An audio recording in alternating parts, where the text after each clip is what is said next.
All right, so now we have Night of the Living Dew, which aired on Cartoon Network in 2001 and was an attempt to bring Scooby Doo to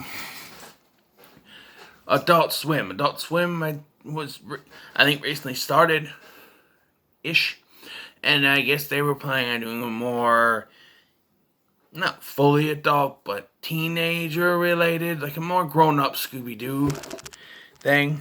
And so this was their attempt.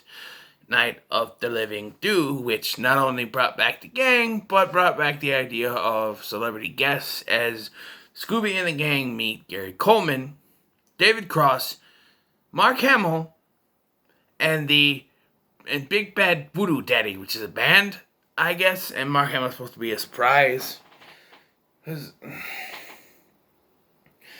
I guess this one starts off as any old mystery. They're in a mystery machine. They're driving down the spooky roads. And they see Gary Coleman on the side of a road because, Gary Coleman, former child star, with all that money, he's just standing on the road getting a hitchhike.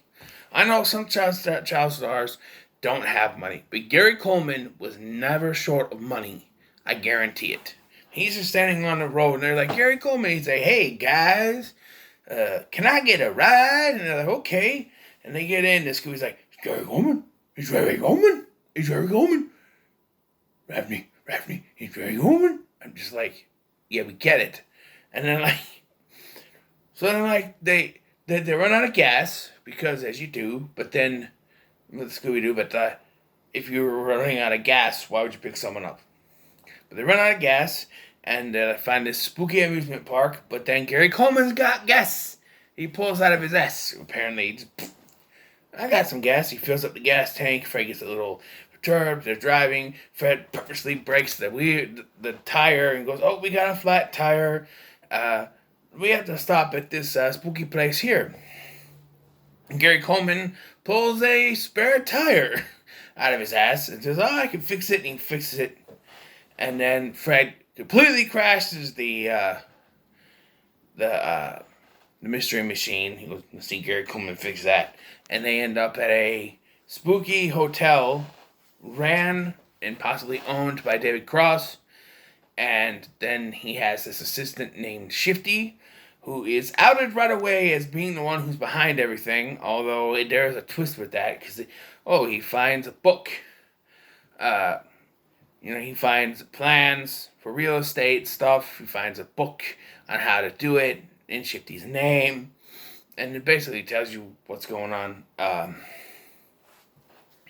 This is all very tongue-in-cheek. Like, there's a scene where David Cross, where Fred's like, maybe we have to find a secret button. And David Cross is like, oh yeah, it's right here. See? Door up, door down. Door up, door down. He's like, David, you have to let us find it. You can't just tell us. So, okay. So I shouldn't tell you about the button in here then? He goes, no, let us find it. So he's trying to find it, and David Cross the whole time is going, you're cold, you're in Siberia, Fred, you're cold. And then he finds it in a chicken soup for the mystery lover's soul, I guess. He goes, you're good. When they get there, Gary Coleman goes missing right away. Zombie shows up, and it's a zombie used in the show before. Traipsing after them, Shaggy Scooby gets scared. And then there's a scene where the zombie shows up without the mask, and it's Shifty. And he's like, I'm a zombie, be very afraid. And they're like, huh? And he's like, oh. And then you hear him put the mask on off screen, and he's the zombie again. He's chasing after them. Then they're scared of him because he's a zombie. But then when they meet up with the gang, he's like it's Shifty. He's the one behind this whole thing. He's dressed as a zombie. But you're still running from him. And then Gary Coleman is a zombie. Apparently, he's like, I'm undead. Well, it's good you're not dead. No, I'm not dead, but I'm undead. Well, all that matters is you're still alive.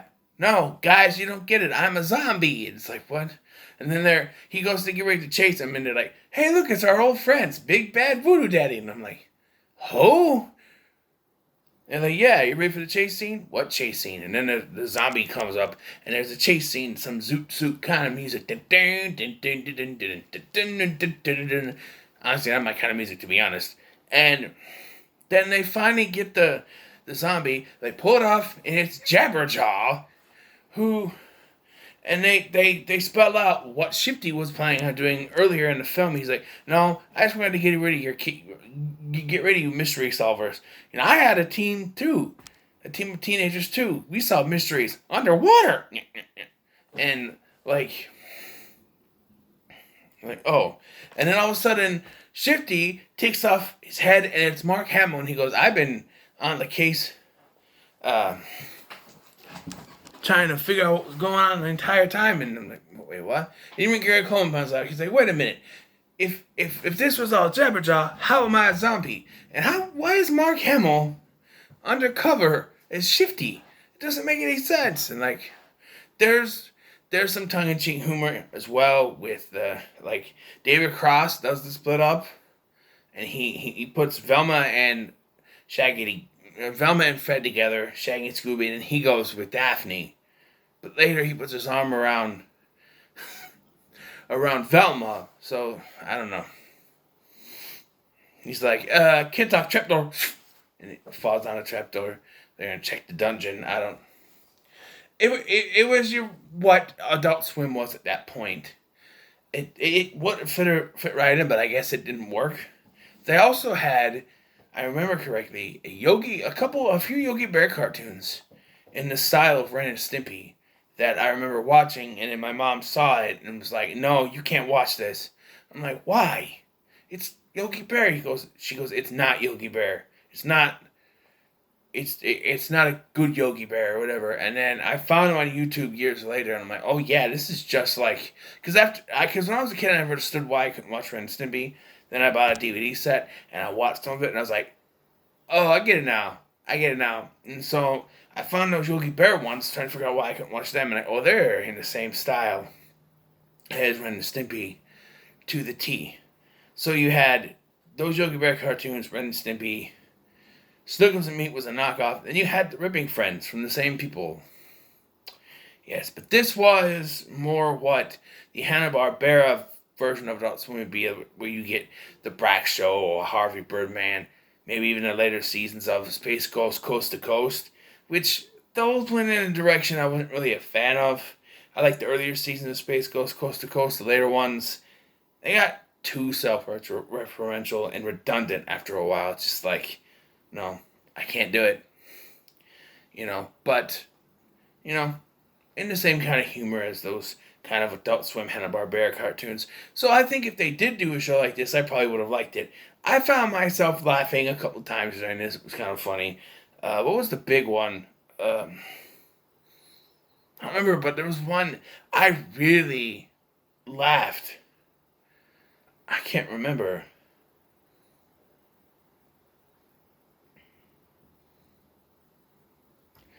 Yeah, some people might find it stupid, but I found it a little fun. And even afterwards, I questioned, what did I just watch? It's really weird. We're gonna get back to brass tacks, though. We're gonna get back to regular Scooby Doo stuff now. I wanted to go over these little things. I forgot about the Scooby Doo project and didn't even realize this was a thing until I watched Dr. Wolfula's retrospective on the 50th anniversary retrospective thing that he did, and he mentioned those. I'm like, oh, I had watched that review before, but I forgot about him. So I did know, but I forgot about it. I'm like, okay, a Scooby-Doo project. I'll write that down, and then that's popped up. I'm like, oh, okay. So there you go. I don't remember if I watched it when it was on. I might have, but I don't remember. But this was it was fun. I laughed a couple of times. But so what are your thoughts on Night of the Living Do? Let me know in the comments below. Make sure to like, share, and subscribe. Thank you for watching. I've been Scotty, and I'll see you in the next one.